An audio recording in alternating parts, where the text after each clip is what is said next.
નમસ્તે વિદ્યાર્થી મિત્રો, આજે આપણે જોવાના છે એપ્લિકેશન સિંક્રોનસ મોટરની. તો સિંક્રોનસ મોટર છે તો તમને ખ્યાલ હશે કે આપણે એને 3 phase supply as a input આપવો પડશે.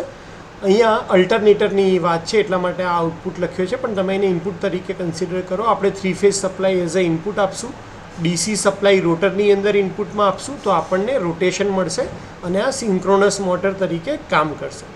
આપણે જોવાના છે એડવાન્ટેજીસ ઓફ સિંક્રોનસ મોટર. તો સિંક્રોનસ મોટરના બેઝિકલી 2 એડવાન્ટેજ છે. પહેલું તો છે કે is control of power factor.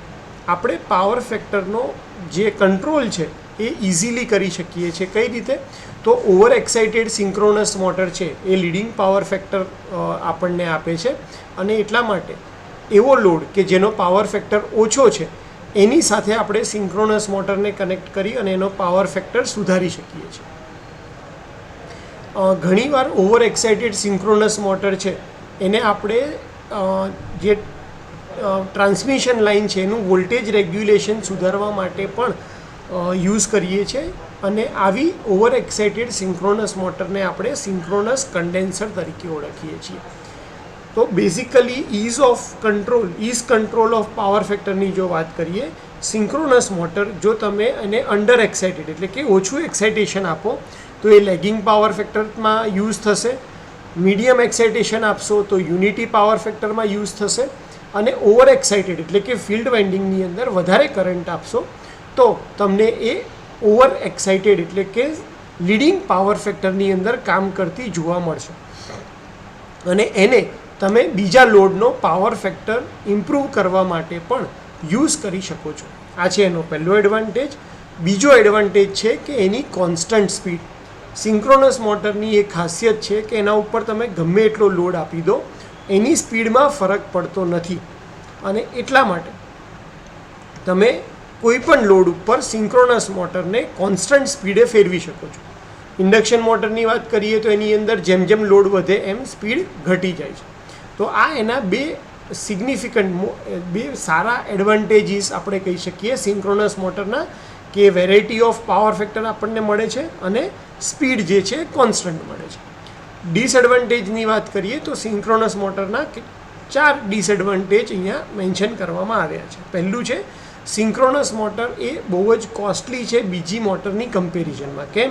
કારણ કે એની અંદર આપણે રોટરની અંદર પણ ફિલ્ડ જનરેટ કરવાનું છે, અને રોટરમાં ફિલ્ડ જનરેટ કરીશું તો જ આપણને એનો બેનિફિટ થવાનો છે, એટલે કે એ સિંક્રોનસ સ્પીડ ઉપર ફરવાની છે. બીજું છે કે એનું એ મેન્ટેનન્સ જે છે એ રેગ્યુલર ઇન્ટરવલ ઉપર માંગે છે, કારણ કે આપણે રોટરમાં ડીસી સપ્લાય સ્લીપરિંગની મદદથી આપીએ છીએ, અને એની પોઝિશનમાં કોઈ ચેન્જ આવે તો એ સિંક્રોનસ મોટર તરીકે કામ નહીં કરે, અને એટલા માટે એનું રેગ્યુલર મેન્ટેનન્સ જરૂરી છે. ત્રીજી વસ્તુ છે, it required separate DC source. તમારે રોટર ઉપર જે એક્સાઇટેશન એટલે કે ફિલ્ડ વાઇન્ડિંગ આપવાનું છે, ફિલ્ડ જનરેટ કરવાનું છે, એના માટે તમને સેપરેટ ડીસી સોર્સની જરૂર પડશે, અને એ એનો એક ડિસએડવાન્ટેજ ગણી શકાય. ચોથું છે કે ઇટ ઓલ્સો રિક્વાયર્ડ, સિંક્રોનસ મોટરની અંદર ડેમ્પર વાઇન્ડિંગ અથવા તો ઓક્ઝિલરી ડિવાઇસ કે જે એને સેલ્ફ સ્ટાર્ટિંગ કરે. આપણને ખ્યાલ છે કે સિંક્રોનસ મોટર એ સેલ્ફ સ્ટાર્ટિંગ ડિવાઇસ નથી. કઈ 2 ડિવાઇસ આપણી એવી છે કે જે સેલ્ફ સ્ટાર્ટિંગ નથી? તો એમાંની એક છે સિંક્રોનસ મોટર અને બીજી છે સિંગલ ફેઝ ઇન્ડક્શન મોટર.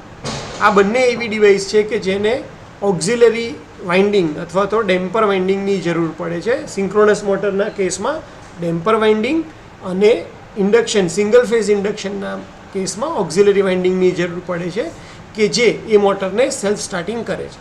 તો 4 આ એના ડિસએડવાન્ટેજ છે. તો હોપ કે તમને ખ્યાલ આવી ગયો હશે સિંક્રોનસ મોટરના એડવાન્ટેજ અને ડિસએડવાન્ટેજ. જેને પણ ઇંગ્લિશમાં તકલીફ થતી હોય તો એ આ ગુજરાતી વર્ઝન જે છે પીપીટીનું એનો યુઝ કરી શકે છે. અહીંયા આવી અને તમે વિડીયોને પોઝ કરી અને ગુજરાતીમાં વાંચી શકો છો. પાવર ફેક્ટરનું સરળ નિયંત્રણ છે અને સતત ગતિ એટલે કે કોન્સ્ટન્ટ સ્પીડ.